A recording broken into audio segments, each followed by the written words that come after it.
got me stranded like a branch in the wind. Tell me what you long for. Oh, I want what you want. Last episode, you watched the girls of WildChild go snorkeling in a marine dive park in the Bahamas. Marsh Harbor is the starting point when Elena joined the boat. We've wasted the last month sailing to Florida to finish up my breakup with the evil monkey. Now we've returned to Marsh Harbor, but hurricane season is coming. It's time for us to get south soon. As usual, I can be found at the nav desk working on YouTube videos for you guys. It takes about a whole day to make a single episode, but this is the cost of having a YouTube channel. This is life on a sailboat.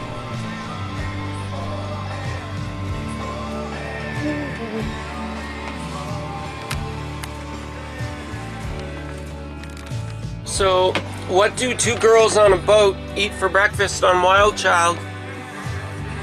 Strawberry cheesecake, of course. Oh goodness, we still dream about this cheesecake.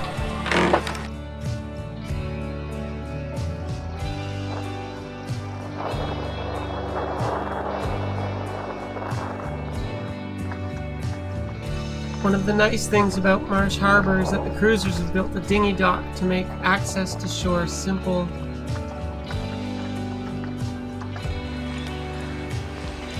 And there used to be a fabulous grocery store named Maxwell's within walking distance.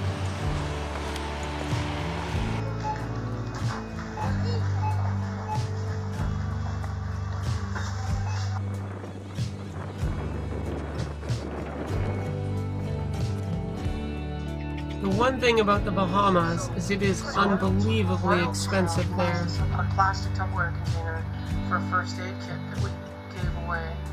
So we just need a plastic container, like, you know, go to the dollar store and get a plastic container. Or you could just sort of do your first aid and divide your containers. But we are in the Bahamas, and that is $27.80 for 3 plastic containers worth $1 at the dollar store. In the Bahamas, it's $30. Okay, $30. $30 freaking dollars. $30. There's no way I'm paying $30 flippin' dollars for a dollar store plastic container. $30. No. Nope. That's it. We're going back to WildChild. I am not paying prices like that.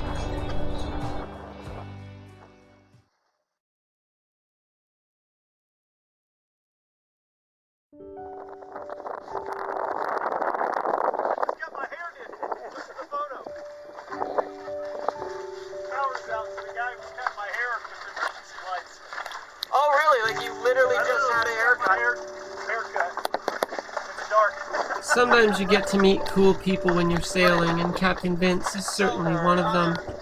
So, WildChild is on the dinghy, and we just got a refill on our gasoline. We were about to go into town when our friend Vince told us there's a power outage, so most of the stores are out of power right now. So we're actually going to go back to his boat to get ideas as to what we should buy for our first aid kit, and then we can go into town and try and stock up, because we gave the first aid kit away to and we have to get a new one, and we also gave away our Q flag, so we need a Q flag too. So we have to solve problems, solutions to problems. That's what today is about.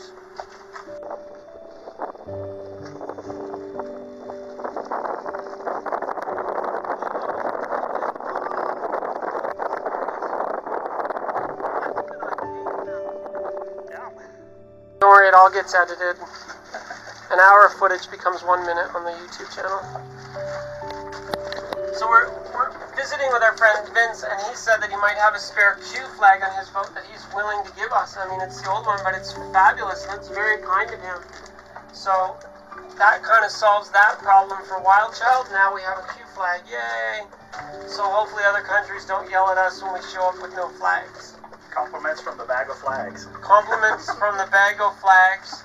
WildChild gave away her bucket of flags to Monkey. They're gone now. Because he had to have them so he could give them away.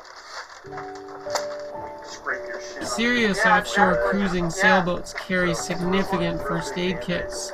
We are often very far from access to medical care. Often we cannot reach a doctor or a pharmacy for a long time, so we need to be very independent. Do you have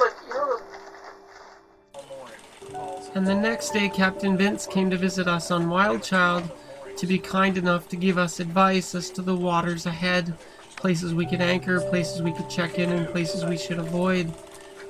His personal knowledge was invaluable, and we were very grateful to him for sharing it with us. 8 feet long and 6 feet wide. In the mooring field. Before we left, I decided to work on a little project that's been on the bottom of the to-do list for a while. I'd been having problems with my engine instrument panel, and I wanted to clean up the wires and insulate them from rust.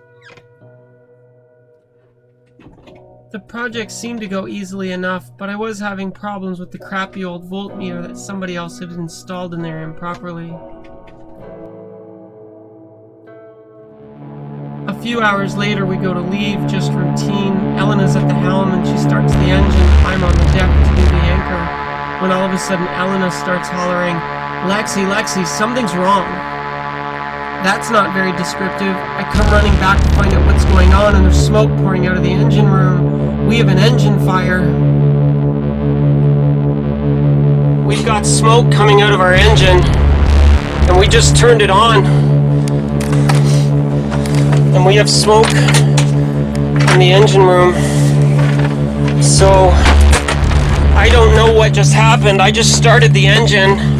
So if you remember, we removed the panel. All we did was just fix the electrical connections. I'm showing no electricity, no fuel, at no tachometer, but I'm showing 230 degrees on the water temperature.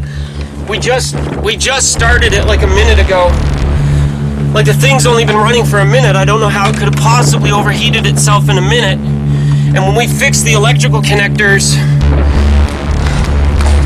on the engine panel, we didn't touch the engine. So us fixing the electrical panel couldn't have done anything to the engine. So I actually have found there's no water in here at all. So we just overheated our engine. I'm hoping if we cool it, like, because we caught it really quickly, I hope we didn't do any damage. We're in trouble. This is bad. This is what nervous fear looks like.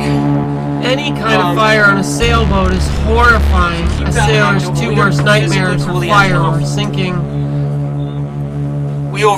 Man. I don't know what happened. I don't know. So we made an electrical panel fire, and I'm not sure how. If you look at this, the insulation is melted off the wires. We've got, like, we had an electrical fire, like, we melted it. Somehow, we didn't do anything except remove each connection, clean it, and put it back together. And somehow, either we put one wire in the wrong place and I made a mistake, or we accidentally caused a short and we melted it out. Hopefully, like, it's possible that our alternator overheated, like, overcharged, that the voltage regulator on the alternator went and it kind of blew up, like, too much current and melted the wires. But it's more probable something to do with this stupid alarm that we, fixed. The alarm shorted out. So now we don't have an engine panel. Hopefully we didn't damage our engine, or we're really, really in trouble. Like, then our adventure's over if we fucked our engine. I don't know if it's something I can rewire and fix on the panel or not. I don't know what happened. This is really bad. Like, they talk about sailing, like, high highs and low lows. This is a low low. This is very, very bad.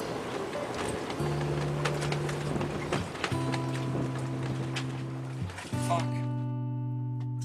So what do you do? Coda Bear, you know how I've been teaching you since you were very little that it's okay to fall and it's okay to cry, but you must always get back up. On your feet, soldier, you always have to get up. So find a solution. I'm an engineer. Engineering's about solving puzzles, solutions to problems. Start investigating, start looking and figuring out, retrace, figure out what happened. And it seems that crappy old voltmeter, when we had turned the nuts to re-secure one of the wires on the back, had failed internally somewheres and created a dead short. It melted all the ground wires. But the good news is, I'm an electrician. I can fix this.